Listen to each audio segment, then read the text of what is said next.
Olá, seja bem-vindo a mais um episódio do Somos Mais Que Um, nosso bate-papo sobre vida, sobre carreira, sobre trilhas.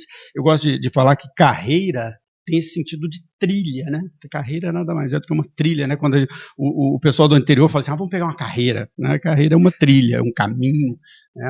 Aquilo que a gente percorre na nossa vida para chegar onde estamos e para chegar onde nós queremos estar. E eu sempre entrevisto aqui pessoas de RH, pessoas com carreiras diferentes, cada um com a sua carreira.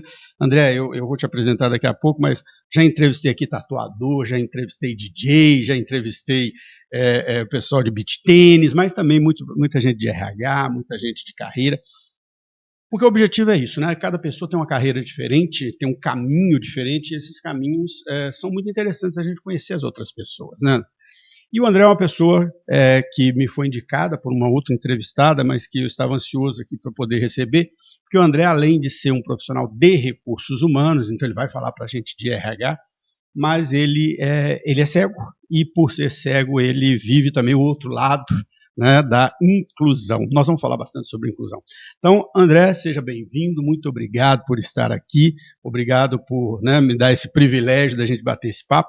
E eu queria que você contasse a sua história desde o início, André, como que você chegou até aqui, né? Quem que é o André e como ele se organizou aí na sua vida, com todas as dificuldades e também na sua vida profissional. Bom, agradecido pelo convite. Para mim é uma satisfação estar aqui batendo esse papo contigo, falando um pouquinho sobre a jornada, né? Sobre a nossa vida, como você disse. Eu acho que a trilha que você colocou é muito disso, né? É a vida, a nossa vida, pessoas, né? Todos nós temos uma trilha. Então, eu me chamo André Viesba, eu sou natural de Pitangueiras, sou filho da Dona Rose, do seu Valdinei. É, e na infância eu tinha um sonho de ser jogador de futebol, trazendo aqui já um pouquinho da minha história. Acho que como toda criança, né, como menino principalmente. E ali na minha infância, fazendo aquilo que eu mais gostava, eu sofri um acidente. Então, jogando futebol, eu tomei uma bolada no olho esquerdo, que ocasionou o descolamento da minha retina. E eu passei mais ou menos um ano e meio, fazendo os procedimentos médicos e cirúrgicos. E, infelizmente, a gente não obteve sucesso. Nesse um ano e meio, após ele, eu tive catarata no olho direito.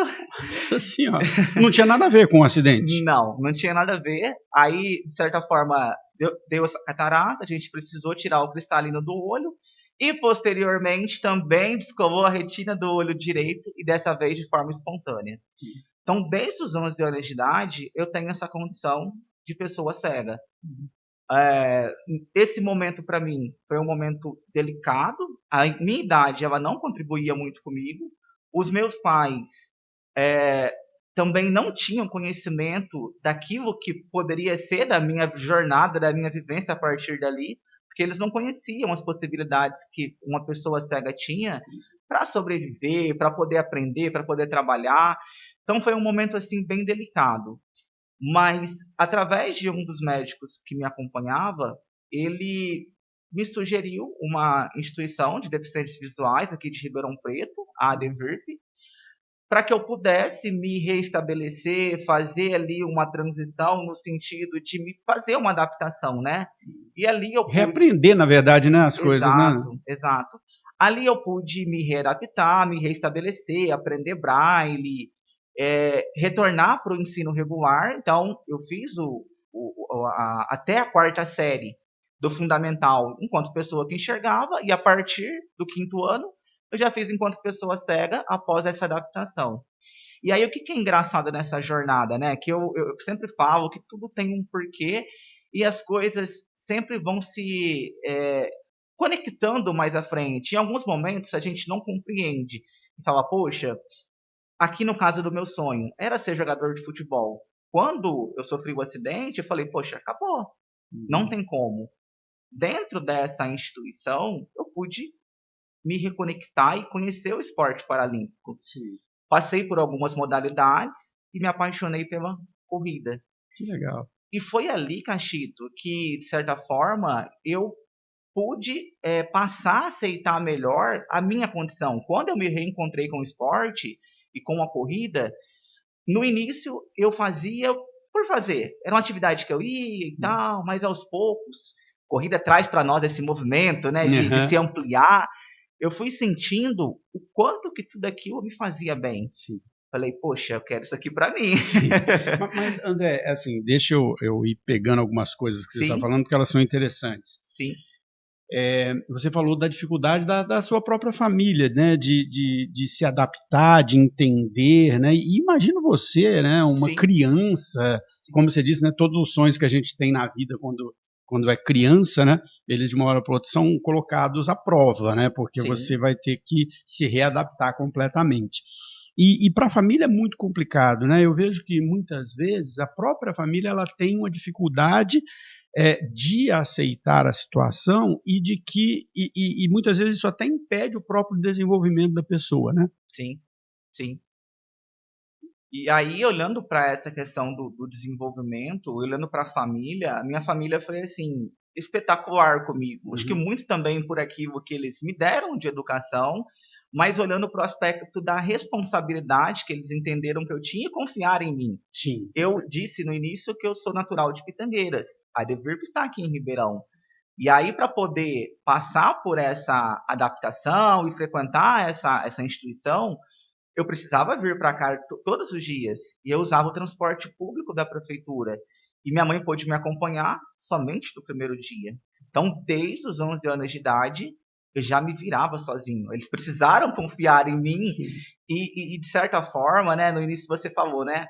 Como você chegou até aqui? Eu acho que esse apoio e essa confiança que a minha família me deu, de não me limitar, de ir entendendo, de me dar os apoios, eu acho que foi fundamental para que eu pudesse estar aqui agora contigo. sim. Você sabe que eu estava me recordando há muitos anos mesmo. Eu morava ainda em São Paulo e eu costumava ir num café ali perto da Paulista. E era um café muito cheio, sempre as mesas muito ocupadas. E um dia o garçom, que já me conhecia, falou assim: posso colocar uma pessoa aqui na cadeira, na sua mesa com você, que sua mesa você está sozinho? Eu falei: não, pode colocar.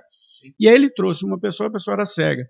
E eu comecei a conversar com ele, e ele falando o seguinte, que ele era de uma família de boa condição financeira, tal coisa, mas que eles protegiam ele tanto que ele sim, se sentia despreparado, né? E que aí, quando ele fez 18 anos, ele largou tudo, foi para os Estados Unidos estudar música sim, e teve que se virar, né, pela primeira vez, aprender.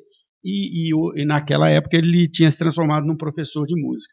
sim, E interessante observar isso, né, que assim, a reclamação dele é que a família nunca tinha confiado, né, assim, ó, eu sim, preciso confiar, sim, porque essa confiança que sua família te deu é que fez você vir hoje sozinho para cá me dar essa entrevista, né? exato, Assim, hoje você é uma pessoa completamente independente, né? sim, sim.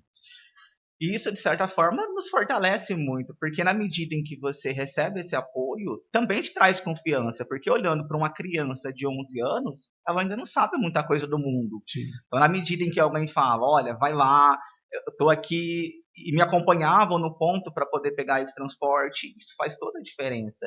E aí, até olhando posteriormente para a jornada escolar, de aprendizagem, nem sempre a gente vai encontrar todos os materiais acessíveis. E Sim. aí entra um outro apoio da mãe, do irmão, para poder ler um livro que talvez ele não estava acessível. E aí contribuir para a sua formação ali daquele momento, para que você pudesse cumprir aquela tarefa, adquirir aquele conhecimento. Sim. Então acaba sendo algo também muito importante esse apoio da Esse apoio. família.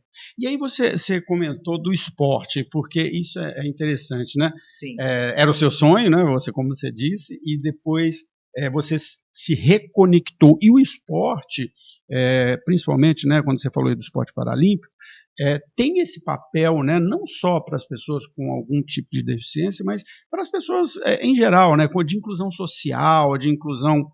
O esporte tem esse poder, né? sim. E ali eu estava te contando que eu me reconectei e cheguei ali no atletismo, a praticar as corridas. E eu passei a sonhar, de certa forma, em participar de uma Paralimpíada e defender o Brasil. Sim, que legal. E aí eu comecei a me dedicar bastante, pude ter alguns resultados expressivos, né, aqui em São Paulo e também nas competições nacionais. A minha especialidade é provas curtas, né, de 100 e 200 metros. É, Hoje eu tenho em torno de 80 e poucas medalhas e 23 troféus. Então é um número assim que eu acho até expressivo, né? Eu fui Bastante galgando. expressivo. E mais à frente, como eu falei, né, esse momento para mim foi muito importante de se reconectar e principalmente de aceitar a minha nova condição. Então o esporte traz isso, autoestima, confiança. Só que ali na frente, a gente hoje no Brasil tem uma certa dificuldade em relação a patrocínio e Sim. etc. E eu corro com um atleta guia. Então também precisa-se de um apoio ainda um pouco maior, de certa forma, Sim. porque não é só uma pessoa, é Sim. duas. E o próprio esporte já tem uma dificuldade de patrocínio no Brasil, né? Atletas de ponta no Brasil Sim. têm uma dificuldade enorme de patrocínio. Sim.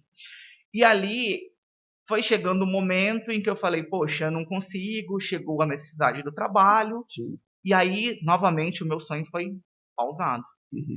E aí é engraçado que falei aqui já de 2 sonhos, 2 momentos em que o sonho ele precisou ser interrompido. E, de certa forma, eu acredito que tudo aquilo que a gente vai vivenciando não é que a gente vai ter aquilo como algo perdido, mas isso nos fortalece para os próximos desafios. E aí, qual passou a ser a minha busca na sequência? Que aqui a gente já começa a falar um pouco sobre os recursos humanos, a busca pelo trabalho. Então, eu comecei a buscar o trabalho. E você estava com quantos anos, mais ou menos? 18, 19 anos. Então, ali eu comecei a buscar o trabalho e eu, por vezes, enviava o currículo e, embora atendesse o perfil da vaga, eu não era nem ao menos convidado a participar do processo seletivo. Nesse momento, eu já tinha concluído o ensino médio e eu fazia um curso no Senai, um curso de assistente administrativo, e ali eu tive contato com a disciplina de recursos humanos. Tinha dentro da grade. E eu falei, poxa, essa área é interessante, é uma área importante dentro das organizações. E com esse questionamento, eu falei, poxa, eu quero me preparar para ser um gestor, para poder ser um facilitador depois aqui fora, com as empresas para esse processo de inclusão profissional. André, deixa antes da gente entrar na parte da carreira, eu quero pegar uma frase que você falou, porque eu achei ela fantástica. Sim. Que é a seguinte, né? E eu comento isso aqui com outro aspecto, mas como você falou, eu achei interessante. Você falou, tive lá 2 sonhos pausados e quando a gente tem que abandonar um sonho, a gente às vezes fala assim, nossa, isso foi perdido. Eu sempre comento aqui, né, que grande maioria, André, você já é a minha entrevista 47 aqui, 47ª entrevista. E desses 47 entrevistados, eu acho que uns 10 fizeram o curso e continuaram na mesma carreira a vida inteira. Grande maioria fez um curso, foi para o outro lado, ou parou o curso no meio, mudou de curso. A gente sempre comenta isso, assim, olha, você fez uma faculdade de Direito, mas hoje você é do RH. Você fez uma faculdade de Engenharia, mas hoje você está em outra área. Nada é perdido, né? Tudo faz parte de quem nós somos, né? É um aprendizado, é um conhecimento. O que você viveu no esporte, a disciplina do esporte, a dedicação do esporte, o aprendizado, né? O atleta, ele tem muito aquela coisa de melhorar cada dia um pouquinho mais. Isso tudo hoje, para você como profissional de RH, tem um papel fundamental, né? Sim. É justamente isso, né? A vida é movimento. Na verdade, a vida é movimento e a gente volta lá na questão da trilha que você comentou. Essa jornada é uma trilha que ela é constante e a gente vai buscando, de certa forma, utilizar os aprendizados das experiências anteriores aqui no tempo presente. E aí você citou bem coisas que realmente eu desenvolvi e pude ir aplicando. O esporte nos traz muita disciplina, nos traz muita responsabilidade com a alimentação, com os treinos. E tudo isso eu apliquei para me preparar para poder posteriormente prestar o Enem. Então eu fui ali me preparando, prestei o Enem para conseguir cursar o próprio Recursos Humanos, né? Então eu prestei e consegui uma vaga pelo SISU aqui no Instituto Federal de Sertãozinho. Legal. Pude cursar o curso. E aí você teve que sair de Jaboticabal e para Sertãozinho todo dia para estudar. Na verdade, de Pitangueiras para Sertãozinho. De Pitangueiras. É que é tudo pertinho. É tudo pertinho. Mas também é um desafio, né? Também é um desafio. E aí a minha ideia ela era muito clara, né? Quando você é professor, né? Não sei se você usa também dessa pergunta no início do ano letivo e quando uma turma nova começa, mas sempre é perguntado, né? O porquê RH? Sim, sim. Essa é uma pergunta que eu acho assim, Clássica. um dos motivos, André, que eu comecei esse podcast é que meu filho está com 16 anos e ele Legal. está naquele momento de escolha, né? E Sim, cada dia ele quer ser uma coisa diferente. E é normal isso. Eu digo que a gente é muito novo para escolher, né? Quando a gente está com sim, 16, 17 anos. sim. E essa pergunta, ele, a namorada dele, os amigos, o colégio, as famílias, todas elas estão se fazendo, né? Sim. Por quê? Por que eu vou fazer RH, engenharia, direito, medicina? Por quê? Né? Às vezes a gente tem uma visão muito idealizada do que é a carreira. Né? Às vezes a gente, aquela carreira é legal, mas aí quando você vai ver, será que é tão legal o cotidiano assim, né? Então existe um pouco. Mas a sua pergunta, eu acho que veio para você, né? Você vem lá toda essa trajetória, toda essa história que você nos contou, e aí eu que te pergunto agora, por que o RH? Então, ali, quando foi perguntado, eu vi vários amigos falando, é porque eu tentei outro curso, mas aí ficou como uma segunda, terceira opção, e eu fui ouvindo e chegou o meu momento. E aí eu respondi lá e te respondo aqui. O meu objetivo ele era muito claro, como eu falei anteriormente. Era estar ali para aprender a ser um gestor, aprender as práticas e, posteriormente, trazer aqui para o nosso mundo, para a nossa sociedade, para poder ser um facilitador nesse processo de inclusão. Sim. E aí o engraçado que logo no início é apresentado os projetos, os programas que tem dentro da instituição. E foi falado sobre a iniciação científica, que tinha que ter uma pergunta. Para mim era novo aquele universo acadêmico. Sim, sim. Olha, a base da pesquisa é ter uma pergunta a ser respondida. Eu falei, E eu comecei a conversar com os professores, eu falei, poxa, eu tenho uma pergunta. E qual que é a minha pergunta?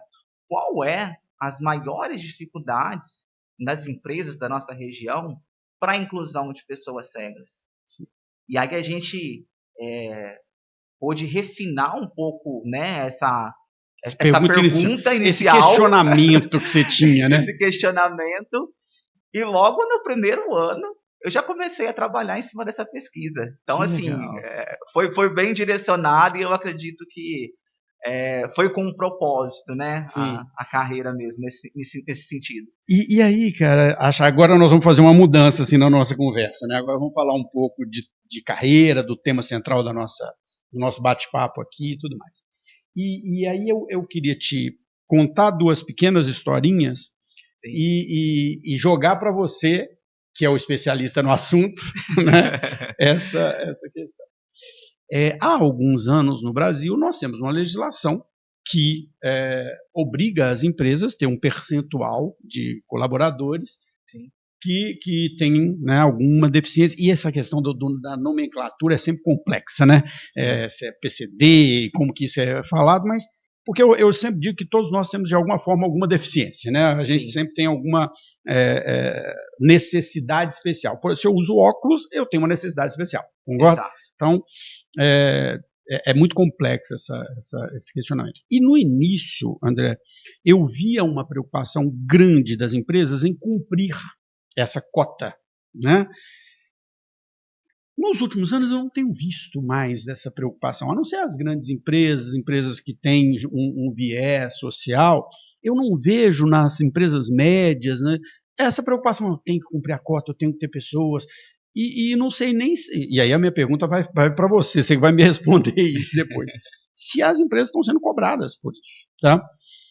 Essa é a primeira pergunta, eu vou deixar depois você falar bastante. A segunda é um caos, eu gosto de contar causos, né? Isso é bom. Eu atuei como professor, a primeira instituição que eu atuei como professor foi uma instituição lá de São Paulo chamada Universidade Cidade de São Paulo, Unicid. E a Unicid ela tinha uma característica muito interessante. A família dos fundadores, eles têm um problema hereditário e vários deles são cegos, da família dos fundadores. Por isso, eles têm um foco muito grande na inclusão da pessoa cega na instituição de ensino. Um exemplo disso, dentro do campus da universidade, que fica ali no Tatuapé, no Carrão, eles têm uma casa para desenvolver atividades de vida diária, né? Ensinar a pessoa cega como cozinhar, como arrumar a casa, né? Como atividades de vida diária. E nós tínhamos lá um trabalho de inclusão.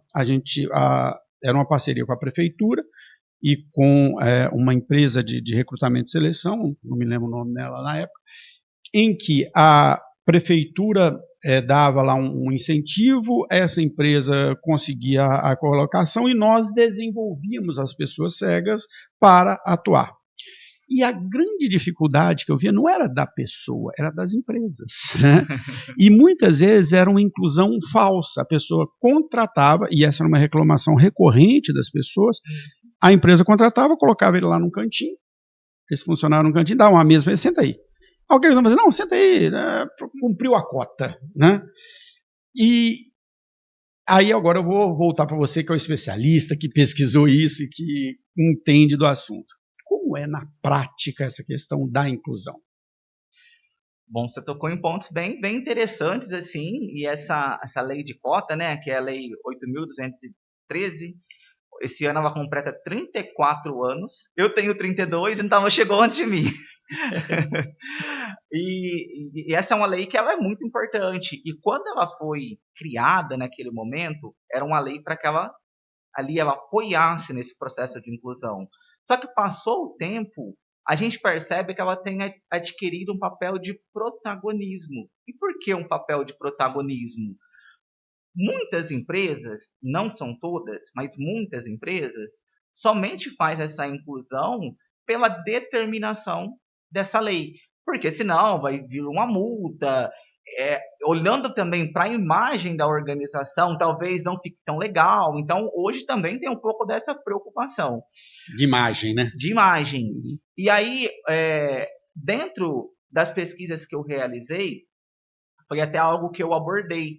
Né? Se aquela empresa específica ali, ao participar, né, respondendo o meu questionário, se ela tinha alguma política específica para a inclusão de pessoa com deficiência. E ali, mais ou menos uma porcentagem de 73%, eles indicaram que não. E ali, os 27% que restaram, eles não tinham uma política específica. Eles contratavam devido à diversidade. Para cumprir a tabela. Para cumprir a tabela, boa. Mas não tinha nada específico. Aqui a gente já começa a observar o quanto que essa lei ela é protagonista, porque na medida em que eles não tinham nenhuma política, eles contratavam mais para valorizar a diversidade, para cumprir a própria lei de cotas, nos diz algo. Sim. Nos diz algo, diz que algo talvez não esteja tão funcional como deveria estar. E aí, se a gente olhar para outras pesquisas, o dado é muito semelhante. A minha pesquisa foi mais regional, mas quando a gente olha para pesquisas com dados nacionais, o número ele é muito próximo, ele é muito semelhante. E aí, o que eu penso sobre isso no aspecto, né, da inclusão, da lei de cotas? Eu acho que ela é muito importante, eu acho que ela, sim, é necessária, mas o foco, talvez, ele deva ser um pouco diferente, que é o aspecto de olhar para as pessoas de forma integral. Eu gosto muito dessa palavra, integral. Por que integral? Eu olho todo. A minha deficiência visual não pode chegar antes do André. Então, o fato de ter a deficiência visual é uma característica, assim como ser branco, ser negro, ter o olho azul, ter o olho verde. Então, é uma ser alto, ser baixo. Exato. Então, é uma característica. E na medida em que a gente conseguir ampliar esse olhar de forma mais integral para as pessoas, talvez eu olhe para o currículo dela e enxergue as competências. Sim. E aí, de certa forma também, eu vou compreender o quanto que aquele profissional tem de conhecimento, de bagagem, de competência, para poder contribuir com a minha organização, com o meu ambiente. Faz sentido isso? Não, faz tanto sentido que eu vou te comentar uma coisa. Quem me indicou você foi a Maíra, que é uma pessoa fantástica, adoro ela. Sem dúvida. Né? tá agora na BRH junto com a gente lá, como diretora de comercial, né? E ela me falou de você, me passou seu perfil, eu li lá seu perfil, acompanhei um pouco das coisas, e a minha impressão, André, desde o início, é que você tinha visão parcial, né? Que você enxergava com um olho, com uma Sim. restrição, mas eu tinha essa percepção. Não sei porquê, né? Todas as vezes que eu vi lá, eu tinha essa percepção. E ontem à noite, você pode perguntar para a Maíra, que você vai almoçar com ela, você pode perguntar para ela. Ontem à noite eu mandei uma mensagem para a Maíra assim, Maíra, o André é totalmente cego? Aí ela falou assim, por quê? Tem problema? Eu falei, não, é porque eu estou pensando na logística da coisa. Porque a gente não percebe, isso foi uma coisa que eu aprendi lá no Homicide, a gente não percebe isso que aconteceu quando chegou aqui, ó. Quando chegou aqui eu tive que falar, André, tem um degrau aqui, tem mais um degrau aqui, tem mais um degrau aqui. Eu nunca tinha percebido que do portão da minha casa até o estúdio são 6 ou 7, né? Locais em que eu precisei chamar atenção, né? Te falar alguma coisa. Então, o convite para você aqui nunca foi pelo fato de ser cego, né? Mas sim pela carreira profissional. Ontem que eu falei assim, nossa, e aí? E logisticamente, como é que eu vou cuidar disso aqui, né? Então, eu acho muito legal isso que você falou, né? O que tem que chegar primeiro é o profissional, né? Exato. É a pessoa, né? É a pessoa. E a Maíra, assim, falando dela especificamente, é uma pessoa que eu tive a oportunidade de conhecer e que na minha carreira é uma pessoa que fez total diferença. Eu pude conhecer a Maíra dentro da formação de coaching. Ela estava como staff naquele momento, ela me deu muito apoio ali naquele momento. E aí eu concluí a formação, a gente ficou com um contato. Passou-se um tempo, ela tomou conhecimento da minha história naquele momento ali do curso e etc. Mais à frente, ela, dentro da posição dela, ali enquanto gestora, ela tinha uma oportunidade e ela lembrou de mim. E eu ainda não tinha, depois já de formado e etc., eu ainda não tinha recebido a oportunidade de estar dentro da área de RH. E a Maíra me fez esse convite. Ela acreditou muito em mim naquele momento, me apresentou o desafio e falou, olha, estou contigo, o que você precisa? E essa pergunta talvez seja até um pouco da pergunta que as empresas talvez precisem fazer mais. Por quê? Às vezes a gente tem alguns estereótipos do tipo, poxa, mas o cara é cego, o que ele vai trabalhar? O que ele vai fazer aqui? Será que ele vai ter autonomia para se deslocar? Eu vou precisar a todo momento pegar na mão dele e acompanhá-lo para pegar um café, para pegar uma água. E isso é uma pergunta importante, porque assim, o local está preparado, é o que eu falei aqui. Eu nunca tinha percebido o tanto de degrau que tem do portão até aqui. A gente não percebe, né? Sim. Quando você não tem essa vivência, você não percebe. E a empresa não percebe, que assim, é o que você falou, será que eu vou ter que levar ele para tomar um café? Levar ele no banheiro? Sim. Né?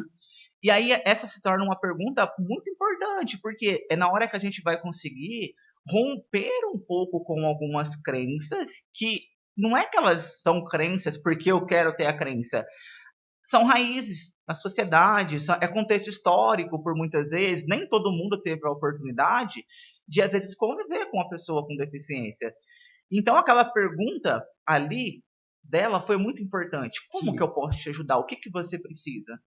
Ô Mai, olha, eu uso o software de leitura de tela, ele é assim, nós temos os que são pagos, eu tenho esse que é gratuito, e ele atende muito bem.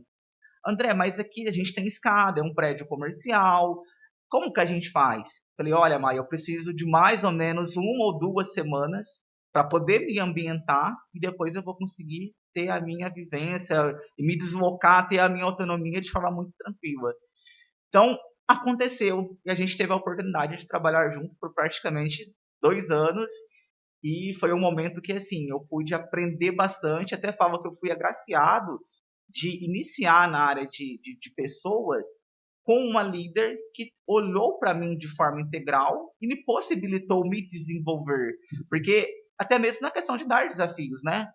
De acreditar, olha André, é isso, olha, te acompanho, é assim, mas pode ir que eu confio em você. Sim. E aconteceu muito isso, ela pode te confirmar. E eu acho que esse é um ponto central, né? Assim, falando da inclusão e desse meu questionamento se a inclusão é real ou se simplesmente a empresa está ali preenchendo uma vaga, né? Muitas vezes o que eu vejo, assim, primeiro, quando a gente fala da acessibilidade, a primeira acessibilidade é essa física, né? Sim. Eu chegar nos lugares, Sim. saber onde que eu posso sentar, se o meu computador tem lá o leitor de tela, né? Aquela coisa bem básica. Eu já atuei na educação com essa parte das crianças, né, com necessidades especiais, e pensar a sala de aula, né, para uma pessoa com necessidade especial é muito complexo, né? Eu te comentei que dei aula no Unicid muitos anos e tive vários alunos cegos, porque eles tinham esse direcionamento. Eu tinha que repensar minha aula completamente, né? Sim. Tudo que era visual na minha aula eu tinha que transformar em algo que eu falava. Então, sim, são adaptações físicas. As primeiras delas são físicas. Depois tem uma adaptação social, né, que como as pessoas te percebem, né, como as pessoas se relacionam com você. Eu sempre brinco, André, que a empresa ela é feita para dar confusão, né, porque são diversas pessoas diferentes, com crenças diferentes, com vidas diferentes, com experiências diferentes, em momentos da vida diferentes, que acreditam, que torcem para um time de futebol diferente, que tem uma religião diferente, que torcem para um político diferente, e que de uma hora para outra tem que conviver 8 a 10 horas por dia no mesmo ambiente, muitas vezes com atividades que se conflitam, né? Então, a empresa é feita para ter conflito. E é muito comum que as pessoas não se relacionem bem ali, né? E aí, quando vem uma pessoa com alguma necessidade especial, tem sempre, primeiro tem um medo, né? Sim. De um lado, e depois tem uma sensação, mas ele está aqui só por isso. Eu acho que você tem que se provar mais ainda, né? Exato. E aqui entra a questão do se permitir, né? É uma palavra que ela é pequena, mas ela nos possibilita grandes experiências. Porque na medida em que eu me permito, seja a mim, enquanto um gestor, que vou fazer o recrutamento ali daquela pessoa, tem uma vaga, seja eu enquanto colega de trabalho daquela pessoa, ou um colega dentro do ambiente escolar. Eu acho que essa proximidade, eu acho que ela acontece quando a gente se permite. E aí, por muitas vezes, a gente não sabe como abordar, como chegar. E eu acho que a gente, quando vai ficando adulto, por vezes a gente perde algo que as crianças têm muito, que é o ser ingênuo no sentido de perguntar mesmo, Sim, né? sim, sim. Como que é? Posso te ajudar? E eu acho que isso abre muitas portas, porque ali você constrói grandes relacionamentos, grandes amizades e também pensando no aspecto profissional, você possibilita que com aquela pessoa que ela possa ir além. A gente comentou aqui agora há pouco sobre o quanto que a inclusão ela é real ou não é. E aí eu trouxe o case da Maíra, que é de sucesso. Sim. Só que na minha jornada, nem sempre foi assim. Eu estive numa empresa que quando eu ingressei, ao falar que eu precisava do software de leitura de tela, o NVDA, isso já com admissão realizada. Já tinha falado anteriormente no processo, mas depois da admissão, no primeiro dia ali do onboarding e tal, eles direcionaram as máquinas e me mandaram a máquina sem o software. Chegou a máquina, eu trabalhava em home office sem o software. E aí eu comento, não, mas a gente não sabia. Eu fiquei uma semana sem o software, sem trabalhar, totalmente deslocado. E isso aqui não é inclusão, de certa forma. Não, isso na verdade te dá uma sensação até pior, né? Porque você parece que se sente como um incômodo, né? Exato. E aí você vai explicar que é um software, não, mas a questão de segurança, não, mas não tem a questão de segurança. É seguro, ele funciona dessa forma. Se eu não tiver o leitor, infelizmente, eu não vou conseguir trabalhar. Olha o ponto em que nós chegamos. Sim. E aí isso, de certa forma, já te gera um desgaste emocional, te gera estresse, te gera um pouco de ansiedade, Sim, porque sim. é o que você falou, é como se você estivesse incomodando. E quando é um recurso que é simples, é um software que a gente precisa baixar e ele vai te possibilitar. Então, nem sempre a inclusão ela acontece dessa forma real e acessível como deveria ser, né? Das pessoas atenderem ou as organizações atenderem, compreendendo aquilo que é a sua realidade, porque na medida em que eu contrato um profissional que ele é cego, o software de leitura de tela, ele é a base do trabalho dele. Como que ele vai Como é que trabalhar? ele vai trabalhar? E você sabe que, voltando nos causos, né? É, eu trabalhei muitos anos na Ambev e durante um tempo eu trabalhava numa distribuidora de bebidas lá em Campinas, Alsácia, que ela chamava. E tinha uma pessoa de TI lá, o Serginho, que é um cara fantástico. O que eu conheço de Excel na vida, e que foi uma coisa importante na minha vida, o Excel, porque me ajudou a crescer profissionalmente em vários momentos, mas o que eu sei de Excel na vida foi o Serginho que me ensinou. E o Serginho, ele tinha baixa visão, ele tinha 5% de visão. E naquela época, isso eu estou falando, André, em 2000, mais ou menos, de 99 a 2002, 2003, por aí. Como que isso era resolvido? Eu acho que nem tinha esse aplicativo ainda, esse software de leitura de tela. Ele tinha uma tela na época gigantesca, de, sei lá, 50 polegadas, que a empresa comprou, não era normal, era uma TV que foi adaptada, e ele ficava bem pertinho da tela, assim, né, para poder enxergar o que ele estava, o que era o que ele conseguia enxergar, que a visão dele era muito baixa. Mas é o que você falou, se aquela empresa ali não desse para ele uma tela grande, ele não poderia nem trabalhar. E ele era um cara fantástico, cara. O cara, tudo que você falava para ele, assim, de informação, de desenvolvimento de software, ele criava na hora, daí a pouco ele viu, ele me ensinou Excel, assim, faz isso aqui, não sei o quê. Então, assim, quando você dá a possibilidade, né, as pessoas, elas têm uma visão de que, às vezes, porque a pessoa tem uma deficiência, ela não é boa nas outras coisas, Exato, né? exato. E aí a gente volta na questão do próprio olhar o todo, o olhar integral, né? A gente comentou agora sobre o software, e aí eu falei ali da graduação que eu pude fazer a pesquisa, ela foi desenvolvida, e o grande indicador que essa pesquisa trouxe é o seguinte: as maiores dificuldades das empresas naquele momento era o desconhecimento das ferramentas tecnológicas que apoiavam as pessoas cegas para o trabalho e para o estudo, que era no caso aqui do leitor de tela. Então, 70% dos entrevistados indicaram que não conhecia. E na medida em que eles não conheciam, eles não iam convidar a pessoa para participar do processo seletivo e ter a oportunidade de apresentar as suas competências.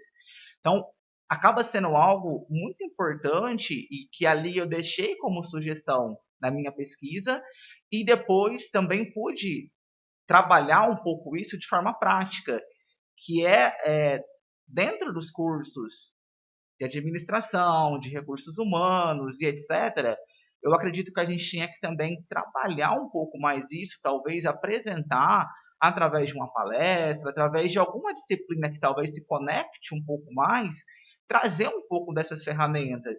E por que o ambiente educacional? Por que a universidade? Os próximos gestores que estarão no mercado estão ali. Então, realmente o espaço mais adequado, na verdade, né? Agora, você falou uma coisa lá atrás, cara, que eu queria retomar, que é a seguinte. Você falou, olha, quantas vezes, né, eu me candidatei a uma vaga e nem segui em frente, né? Nem segui. O processo de recrutamento e seleção, eu fiz uma pós alguns anos atrás e o meu TCC nessa pós de RH era exatamente sobre recrutamento e seleção. Porque eu sou da seguinte opinião: se você recruta e seleciona bem, todo o resto fica mais fácil, né? Treinar, desenvolver, motivar, tudo para frente fica mais fácil. Mas eu tenho a seguinte visão, e não sou um profissional de recursos humanos, nem de treinamento, nem de recrutamento e seleção, mas, né, estudei isso. O recrutamento e a seleção, ambos em cada uma das suas atividades, eles são preconceituosos. Eles são preconceituosos. E esse preconceito é mais amplo. É assim, ó, se a mulher é casada, eu tenho que perguntar para ela se ela quer ter filho. Se ela tem filho pequeno, eu tenho que perguntar para ela se quem vai ficar com o filho se o filho adoecer. Eu ouvi uma coisa uma vez, André, absurda, de uma diretora de RH de uma empresa, numa palestra que eu estava. Ela falou o seguinte: que a gente às vezes não percebe esse preconceito. Existe um preconceito muito grande com pessoas obesas no mercado de trabalho. Sim. Né? E ela um dia, numa reunião, numa palestra, uma diretora de RH falou o seguinte: não é que a gente tem preconceito com a pessoa que é obesa, é que ela custa mais caro no plano de saúde. Aí eu falei, então isso não é preconceito? Porque você está olhando para o que ela entrega, às vezes o que ela vai entregar é muito Vale a mais pena. do que o custo que ela vai ter do lado de cá. Exato. Então, o processo seletivo em si, ele é preconceituoso. Eu acho que quem estudou na USP é melhor do que quem estudou na escola pública, eu acho que quem passou na empresa X é melhor do que quem passou na empresa Y, eu acho que a pessoa que não é cega é melhor do que a pessoa que é cega, e isso reflete, né, em deixar fora do mercado de trabalho pessoas que têm muito potencial. Né? Sim. E tudo isso se refere-se à diversidade. Quando eu parto dessa premissa, desse olhar que você indicou, o quanto que eu estou perdendo de diversidade na minha empresa, na minha cultura? O quanto que eu vou ter de inovação se todo mundo for igual? Se todo mundo estudou na mesma universidade? Então acaba sendo algo muito importante também para olhar que a diversidade, a inclusão, ela também serve como estratégia e como diferencial de mercado e do meu produto. Porque eu tenho pessoas, de certa forma, no meu ambiente, na minha cultura, que vão me permitir olhar de uma forma mais ampla. Eu saio da caixinha e começo a olhar para o todo. Falando de inclusão e acessibilidade, no exemplo, o meu produto, quando eu olho para o meu produto, ele é feito só para um público X ou ele é feito para o público X, Y, Z? Por que eu falo isso? Olhando para produtos enquanto pessoa cega, talvez tenha aplicativos, talvez tenha sites que eu não consigo acessar. Por quê? Não é acessível. Talvez eu queira comprar online, que é algo que a gente passou a fazer muito mais após pandemia, e eu não consigo fazer. Por quê? Porque não é acessível. Então, será que quando eu tenho essa diversidade, eu tenho essa pessoa ali na minha cultura, no meu dia a dia, será que eu não vou me despertar para isso? A própria pessoa vai falar, opa, peraí, eu não consegui usar o produto aqui nosso, né? A própria pessoa Exato. pode indicar isso. É uma porta que se abre, uma possibilidade para que o meu produto chegue a mais pessoas.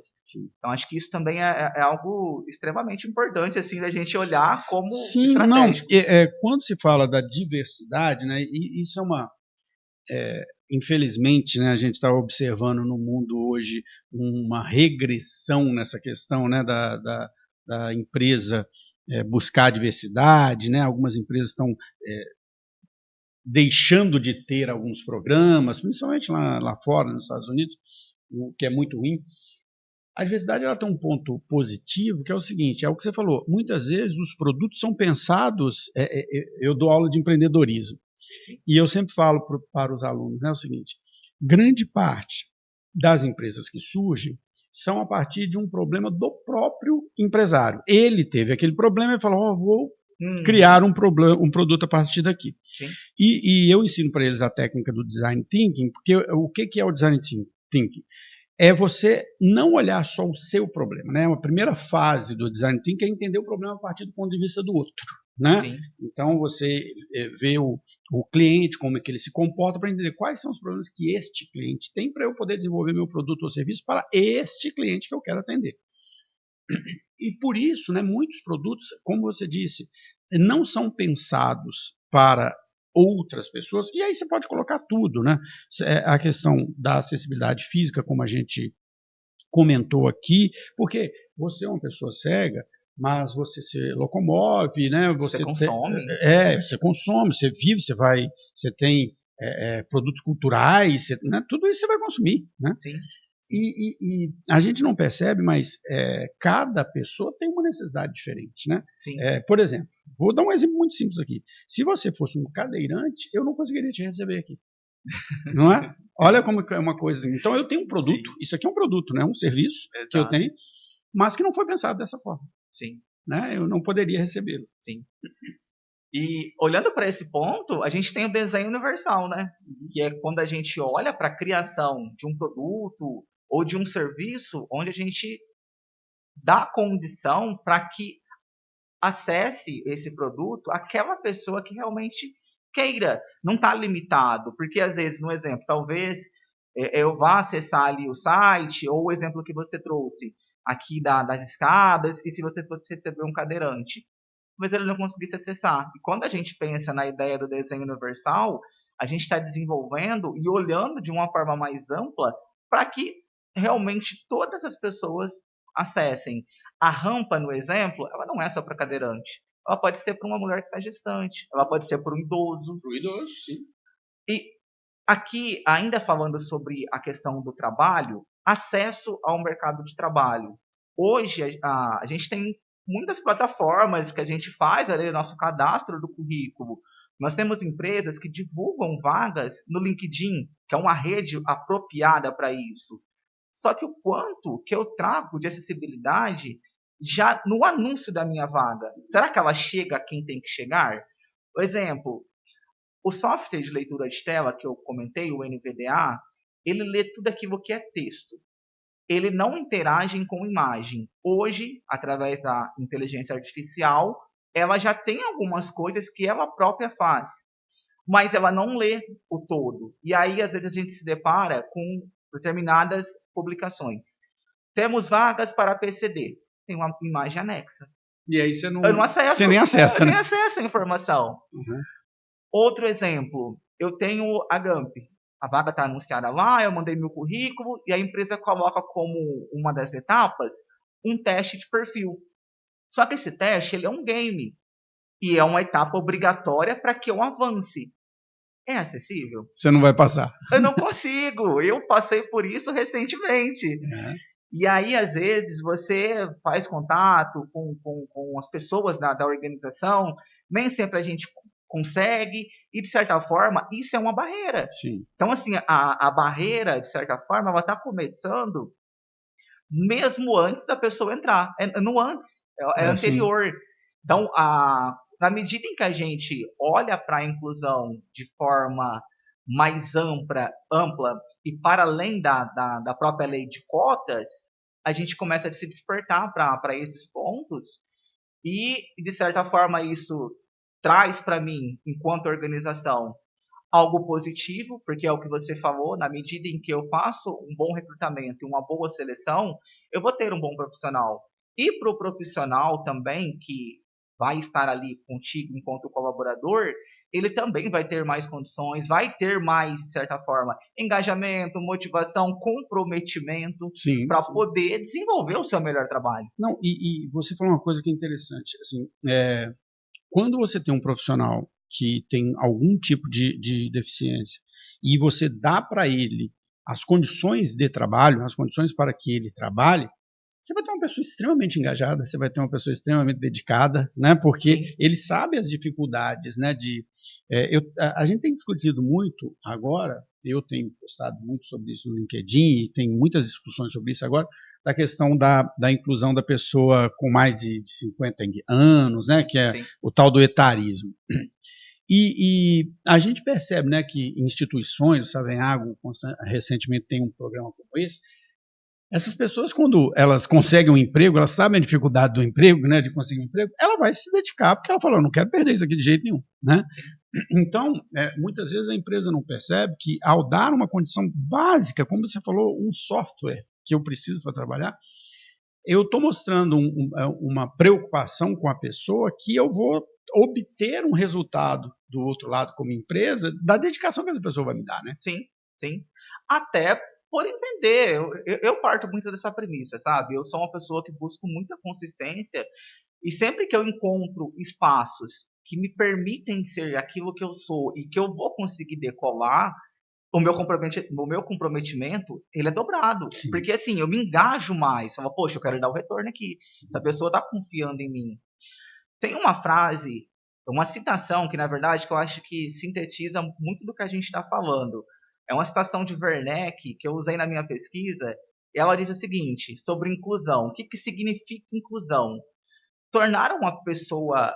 inclusão não significa tornar uma pessoa normal, mas sim dar o direito dela ser diferente e ter as suas necessidades atendidas e reconhecidas pela sociedade. Ou seja, Quando a gente pensa nesse aspecto da inclusão, tem um profissional que ele é cego, eu não vou conseguir tornar esse cara normal. Se a condição médica, essa parte médica falou que para hoje o que nós temos é isso, enquanto não exista outros estudos, esse não vai ser o meu papel. Mas sim, qual que é o meu papel?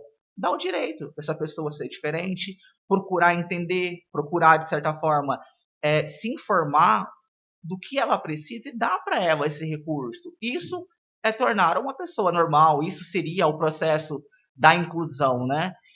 Nem tomar normal, né? Porque essa palavra normal é muito Eu também não complexa, né? gosto. Eu não Eu gosto dela. também não gosto. Porque ninguém é normal, né? De perto ninguém é normal. Mas eu entendi, a frase é muito poderosa, porque as empresas, e nós como pessoas, né, quando a gente pensa em inclusão na sociedade, nas empresas, a gente sempre pensa nesse ponto de vista de, eu tenho que fazer com que essa pessoa tenha a condição de ser normal, como você usou a palavra. E na verdade não é isso, né? É permitir que a pessoa seja diferente.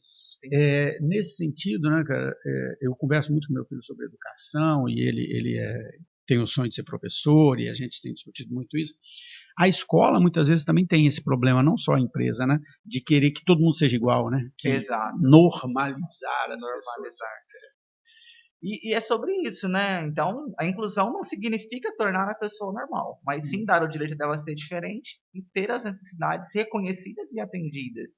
E quando a gente olha para essa questão do padrão que você comentou, isso é muito real, e eu vejo que, na verdade, quando a gente parte muito para esse lado, a gente tem uma perda de diversidade, a gente tem uma perda, de certa forma, de inovação, né, como um todo. E ainda olhando para esse processo da inclusão, eu vejo que existe inúmeros desafios, né? A gente falou aqui bastante sobre o aspecto do trabalho, mas no exemplo, o quanto que essas pessoas elas têm de acesso para acessar uma educação? Porque o que eu ouvi muito nas minhas pesquisas, tanto na graduação, tanto no mestrado, é que as pessoas, por muitas vezes, elas não têm qualificação. Então, isso acaba sendo um amuleto que algumas organizações utilizam, tipo, mas a pessoa ela não tem qualificação, mas ela não quer largar o benefício que o governo dá. E aí, do outro lado, eu particularmente sou uma pessoa muito curiosa, eu busco bastante conhecimento, assim, eu sou bem engajado nesse sentido. Para mim, é algo muito importante, né? A busca pelo conhecimento e pelo aprender. No começo do ano, eu busquei uma pós em gestão estratégica de pessoas. Eu procurei, no mínimo, umas 5 universidades. E eu queria fazer o curso EAD. E ao procurar esse curso e falar da minha necessidade de precisar de materiais acessíveis, de um PDF acessível, eles me falaram que eles não tinham e que não tinha como eu fazer o curso. E aí, a sugestão de algumas instituições foram: bom, se você quiser ingressar conosco e pegar o material e tornar acessível, aí sim. Cachito, como que eu faço? Ou seja, o problema é seu, se vira aí, né? E aí a gente percebe que o trabalho, ele está num degrau ali acima, né? Talvez um degrau anterior a gente tenha esse... Eu estava me recordando aqui, quando você contou, eu estava me recordando desse projeto que eu passei há muitos anos lá na Unicid, lá em São Paulo, e esse era um questionamento muito grande, por isso que a universidade entrava. O papel da universidade era exatamente preparar as pessoas, porque grande parte das pessoas não tinha as competências necessárias para o mercado de trabalho. Porque aí tem também o seguinte, né, e aí eu vou até ampliar essa questão. Eu, como professor universitário há muitos anos, eu te digo também que a própria educação brasileira não prepara muito para o mercado de trabalho também, não, né? A gente já tem uma dificuldade, um gap muito grande entre o que o mercado exige e o que as escolas estão ensinando. Mas, e aí, trazendo para o ensino médio, a gente vê a dificuldade hoje, né, assim, como os alunos estão chegando na universidade despreparados, né, com dificuldades. Recentemente saiu o índice de analfabetismo funcional, o INAF, mostrando isso, né, essas dificuldades. E não é uma coisa das pessoas com deficiência, né? Qualquer tipo de deficiência, mas é mais uma barreira. É o que você falou. Você quer acessar a educação, você quer acessar, você fez graduação, você fez mestrado, você conseguiu, mas eu tenho certeza que muita coisa você que teve que adaptar e fazer do seu Exato, jeito, né? exato.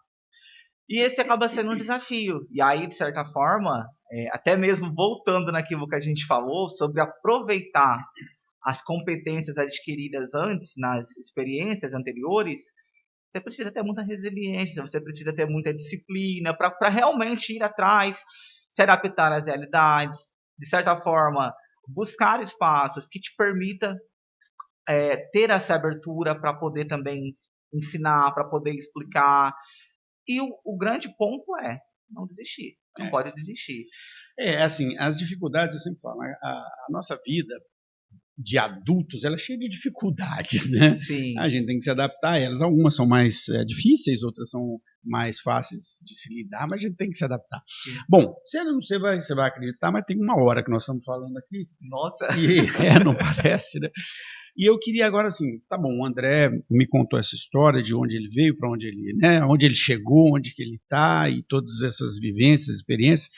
E agora para frente, né? O que que o André vê como desafio? Que caminho que você quer trilhar? O que que você está buscando? Porque você é um cara que não para. Já percebi que você é fuçado, como diz lá em. Então, você não é um cara que tem essa característica de parar no tempo. sim. O que que você vê para o futuro? Assim, eu tenho alguns projetos, alguns eu estou me trabalhando, principalmente a parte interna, para entender como que eu poderia fazer, porque como a gente falou, todos nós temos limitações, às vezes nós temos barreiras que são internas, que são próprias nossas, que a gente, por vezes, fala, poxa, esse caminho é o que eu gostaria, mas tem aqui esses obstáculos, como que eu posso trabalhar? E aí eu sou muito do perfil de que eu tenho essa barreira, mas como que eu posso saná-lo? Como que eu posso trabalhá-lo? E aí uma das minhas intenções é ir para a área da docência, né, para ser professor. O meu mestrado também foi muito pensando nisso, e aí também ter essa oportunidade de ser um profissional que vá contribuir nesse sentido. Então, muito provável, dentro de uma disciplina de diversidade e inclusão, mas também falando sobre treinamento, sobre desenvolvimento, e aí só não a partir da perspectiva do que a gente tem ali dentro de bases teóricas, que é muito importante, é a Sim. base, a gente parte dali, mas eu tenho uma vivência que me possibilita trazer insights, trazer exemplos no que eu acho que enriquece muito Sim. também ali para quem nos ouve, né? Sim, eu falo que assim, a educação superior, né, atuando como professor, você tem que ter a teoria. A teoria é fundamental, é a teoria que Sim, você vai ensinar, principalmente na graduação, você vai ensinar a teoria. sim, Mas a vivência muda completamente a sua aula. Né? sim, Então você percebe claramente, e não estou desmerecendo, você percebe claramente o professor que é teórico, e os alunos percebem isso, e o sim, professor que é teórico, mas também tem a prática. Né? sim, Tem o outro lado. sim, A pós-graduação, o lato sensu, né? Ela já tem um viés mais de experiência mesmo, né? Da vivência. Você não precisa tanto discutir conceitos e você vai discutir mais práticas, experiências, casos e tudo mais. Então, existe um espaço, né, ainda mais com a sua formação, existe esse espaço sim. A questão, e aí volto lá na Unicid, quando eu falava isso, lá tinha um professor de direito, que era um professor cego, a instituição também tem que se organizar para isso, né? sim, sim. Existe tudo isso que você estava falando aí de querer ser docente, eu estava pensando aqui, cara, os sistemas da instituição não estão preparados para isso. Como é que Sim. você vai lançar uma nota? Como é que você vai, né? Porque tudo isso Você entendeu? entendeu? É aí que são as barreiras, né? Exato. E quando eu falo de você se preparar internamente, porque tudo isso te gera um movimento interno, né? Do quanto que eu estou preparado e do quanto que eu tenho disponibilidade nesse momento, pelo meu contexto, para vivenciar essas experiências. Eu, na minha jornada, assim, eu fui muito pioneiro em inúmeras coisas, assim. Eu comentei da corrida, Uhum. então eu participei também de provas de rua, e aqui nas corridas da região, por vezes, não tinha a categoria para a pessoa com deficiência. Eu me inscrevia, como todos os atletas, ali tinha as premiações, mas, de certa forma, não tinha uma categoria específica para mim. Tinha categoria por idade, mas eu entendia que talvez não fosse o mais adequado. E aí, todo final de semana eu estava lá, todo sábado e todo domingo. Chegou um ponto em que eles criaram a categoria. Eles criaram, de certa forma, possibilitaram uma saída na frente, sem sair no meio de tantas pessoas e talvez causar um acidente para as pessoas e também para mim e para o guia. A questão da própria universidade, né? Aqui no Instituto Federal, eu fui o primeiro aluno cego que eles tiveram. Então, eu acho que também a gente tem a possibilidade de ir abrindo essas portas, o que é muito importante para mim, mas também para os outros que vêm. Sim. Então, acho que isso a gente vai ampliando a nossa rede cada vez mais, tornando o nosso propósito real, né, no cotidiano. Sim, perfeito. André, assim, bom, é o que eu falei, já tem mais de uma hora que a gente está conversando. Eu costumo fazer uma pergunta aqui para as pessoas que eu entrevisto, que é uma pergunta que para mim faz muito sentido dentro do contexto da ideia do que é o podcast, né? Porque Sim. O podcast ele foi pensado assim, para falar com o jovem que está escolhendo a sua carreira, para falar com a pessoa 50 a mais que está repensando, né? Porque às vezes ela achou que ia ter uma carreira a vida inteira e isso mudou, e também com aquele profissional que está ali no meio, e que é onde você está, no meio da carreira, ali, 30 Sim. e poucos, e que às vezes a pessoa quer se reinventar. Então, e a sua história, a sua trajetória ela é muito legal, uma trajetória de lutas, né, mas também de conquistas. O que é esse André aí dos 32, já, né, já um profissional, trabalhando em empresas, com mestrado, uma pessoa que descobriu o seu espaço, né, no mundo? O que ele falaria para aquele André lá dos 18 anos de idade, que estava abrindo mão do sonho da corrida e indo para o sonho da carreira? O que você falaria para esse cara, que serve também para todas as pessoas que estão nessa situação hoje? Eu acredito que eu falaria para o André investir mais em autoconhecimento. Então, conhecimento sobre si mesmo, no sentido de, embora eu tenha trilhado uma jornada muito alicerçada em propósito, mas olhar mesmo mais fundo, de uma forma menos rasa, mergulhar mesmo no sentido, na questão dos valores, daquilo que é importante, o que é valor para mim, o que eu desejo, e a partir desse conhecimento, identificando aquilo que é o meu valor, aquilo que é o meu propósito, aquilo que são os meus significados, talvez eu teria ido até um pouquinho além. Não que eu esteja insatisfeito com o percurso que eu percorri até aqui, mas como a pergunta vem no sentido de o que você diria para aquele André, seria isso. E também acredito que seja válido para as demais pessoas, de sempre procurar esse autoconhecimento, de identificar mesmo, né, o quanto que aquilo tem sentido, significado e propósito para você. Porque na medida em que eu tenho esse maior autoconhecimento, eu tenho a possibilidade de cada vez me potencializar e, de certa forma, eu também vou estar ali potencializando tudo aquilo que eu desejo e almejo para a minha jornada. Poxa, fantástico, assim, primeiro quero te agradecer demais por ter vindo e por ter, né, compartilhado com a gente toda essa história, uma história muito legal.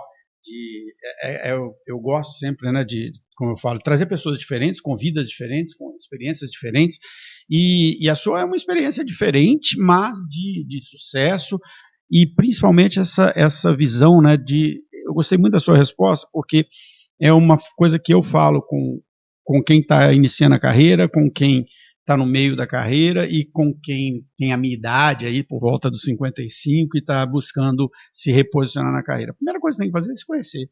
Não adianta você. Eu fiz uma grande mudança na minha carreira, no meio da minha carreira, quando eu percebi que aquilo que eu estava fazendo não fazia sentido, não tinha a ver com o meu propósito, e eu buscava um novo propósito. Sim. E é isso, né, pessoal? O podcast Somos Mais Que Um, o nome Somos Mais Que Um, ele surgiu já há alguns anos, era um outro contexto, eram palestras que a gente fazia com várias pessoas. sempre com essa ideia de que toda vez que a gente conhece uma pessoa a mais, né, uma outra pessoa com uma outra história, com uma outra vivência, a gente se torna mais do que um, né? A gente vai aprendendo com as vivências das pessoas. E sempre que a gente traz mais um, é mais um aprendizado que a gente tem. E o André nos deu assim diversos insights legais, maravilhosos aqui, coisas realmente muito positivas. É uma pessoa que enfrenta os problemas que todos nós temos problemas, né? Todos nós temos, alguns mais difíceis, outros menos difíceis, mas a gente está sempre aqui enfrentando situações, não é problemas, situações que a gente precisa se reposicionar na vida. E é com causos, com histórias como a do André, que a gente aprende, que a gente se repensa, que a gente se reposiciona. Esse é o objetivo desse bate-papo que Somos Mais Que Um. Então, André, muito obrigado mais uma vez por ter vindo. E se você gostou desse conteúdo, gostou, né, daquilo que a gente conversa aqui, além do canal no YouTube, se inscreva no canal. Temos as nossas redes sociais também, vai ter vários cortes aqui. O episódio do André, eu vou tirar um tanto de corte, porque tem coisas legais. E não deixe de nos seguir e acompanhar o Somos Mais Que Um.